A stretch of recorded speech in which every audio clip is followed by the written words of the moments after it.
Benvenuti ragazzi, giovedì 12 ottobre, nuova prova a tempo introdotta, è il Circuit de Saint-Croix B a bordo della Lambo V12 VGT e se l'avete già provata e mi seguite probabilmente penserete di sapere ciò che sto per dire. Beh, sbagliate, perché l'auto sembra inguidabile ma va solo interpretata, perché quando capite la velocità che porta quest'auto su gomme sport morbide capite anche che è difficile che l'auto abbia il giusto grip, servirebbero gomme da corsa, ma giustamente stavolta solo con polifoni quest'auto monta questa tipologia di gomme e quindi va guidata così. E vi posso dire che se avete già guidato supercar nella vita reale sapete di cosa sto parlando, ma la sensazione è quella ragazzi, è così. Noi siamo abituati con il gruppo 3, gruppo 4 e gomme da corsa, e soprattutto le gruppo 4 che non camminano, e in curva la facciamo fondamentalmente come vogliamo. Qui invece è impossibile, soprattutto in uscita curva. Tuttavia, nonostante le prime 5 partenze, parlo proprio solo della partenza, cioè partiamo dal prima dell'ultima curva che mette sul rettilineo, quindi fa il 3, 2, 1 e partiamo. Faccio la curva e vado a muro.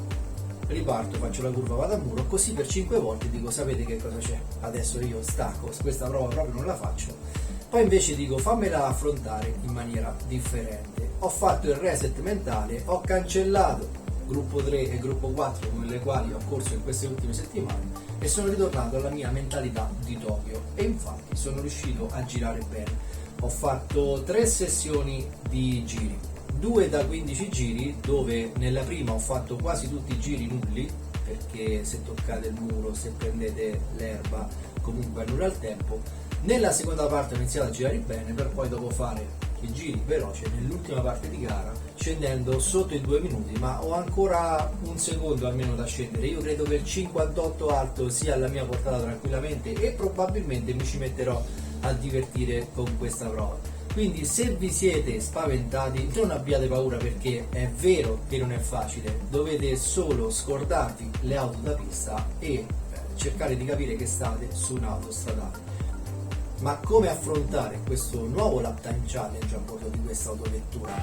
Iniziamo dalla staccata di curva 1, subito dopo i 200 metri frenate forte fino alla seconda marcia e qui viene la prima cosa da fare per far andare veloce quest'auto, ovvero prima di mollare i freni già in ingresso curva mettete la terza, dovete mettere la marcia superiore. Se mollate il freno con una marcia bassa ad alti regimi l'auto si scompone e in accelerazione pattina, quindi mettete la terza, poi lasciate il freno, lasciatela neutra in percorrenza curva, questo per tutte le curve, se la lasciate neutra l'auto gira prima e gira meglio.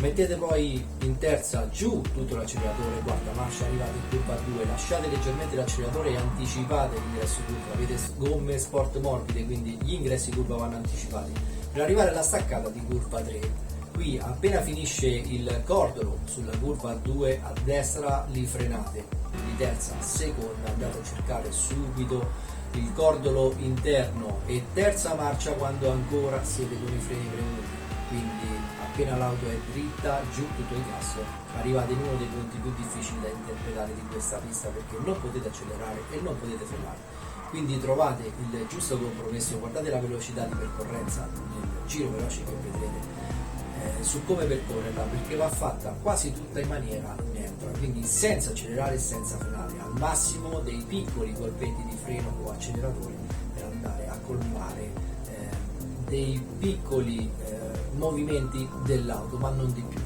Nella chicane in discesa la destra in quarta, come prendiamo la sinistra scalate in terza, ma lasciandola sempre neutrale per arrivare poi alla curva a destra prima del ponte, lì seconda marcia, attenzione quando accelerate perché c'è un dosso, l'auto salta e andate larghi, quindi piano, in seconda mettete la terza e prima di accelerare poi il gas, come saltate giù tutto il gas, quindi terza, quarta, quinta sul ponte, arriviamo alla staccata successiva, curva a gomito a sinistra, la staccata sui 200 metri, arrivate fino alla seconda e come al solito, come entrate in curva ancora con i freni premuti mettete la terza prima di lasciare i freni. Nuova curva molto difficile perché qui l'auto in accelerazione va completamente all'esterno a guida dei guardrail, quindi due modi: o farla tutta in frenata ma col freno premuto neanche a metà e rimanendo in quarta marcia, oppure cercare di fare una frenata importante e fare intraversare l'auto per metterla dritta prima possibile, e comunque cercate di tenere la quarta. Se scalate in terza perdete qualcosina. Mi sembra che anche io nel giro veloce ho scalato in terza perché ero un po' largo di traiettoria. Poi il tratto veloce, qui tutto un rettilineo lungo, arriviamo sull'ultimo tratto guidato, un tratto che riesco a fare molto bene. La staccata poco prima del cartello dei 200 metri, attenzione qui, guardate la velocità, perché a seconda di come uscite dalla curva precedente qui arrivate con molta velocità di distanza, quindi occhio alla velocità.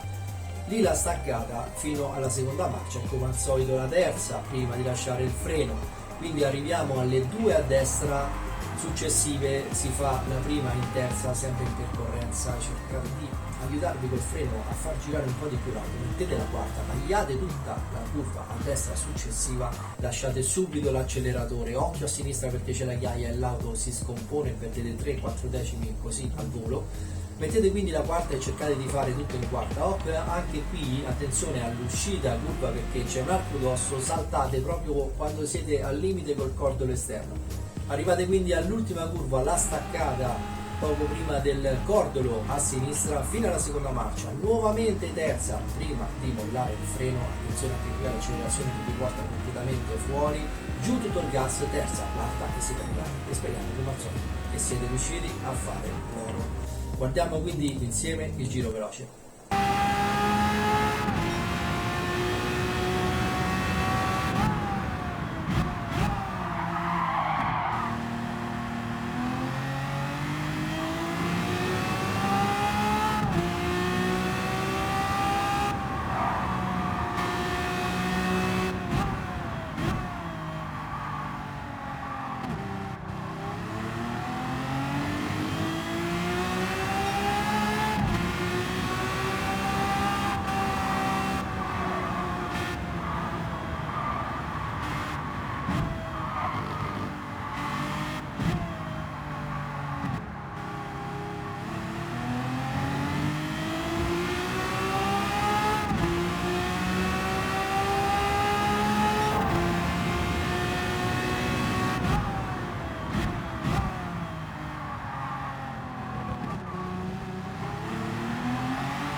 Bene ragazzi, spero che come me siate riusciti ad apprezzare quest'auto. La pista è molto bella e veloce, quindi l'auto è adatta. Certo, un po' più di grip non sarebbe guastato, però guardate in questo modo che differenza c'è sulla classifica. Dal primo e il decimo c'è un secondo e 3 di distacco. Al momento 62esimo mondiale, ma credo che qui il gap tra il primo, il centesimo e il millesimo sarà abissale. Non sarà facile arrivare all'oro, questo lo capisco, soprattutto perché se non capite come va interpretata l'auto perdete la pazienza immediatamente, ovviamente lasciate stare questa prova, ma non lo fate. Cercate di carpire le informazioni che vi ho dato e metterle in atto in pista. Io vi ringrazio come sempre di avermi seguito, se questo video vi è piaciuto lasciate un like e condividetelo, ma soprattutto iscrivetevi al canale, soprattutto se avete bisogno di postazioni di guida e sedili per la mia partnership con la Cockpit Tech Solution, che garantisce a tutti i miei iscritti uno sconto del 20% su ogni acquisto. Richiedete il vostro coupon sconto personale a questa mail. Ciao ragazzi, al prossimo video.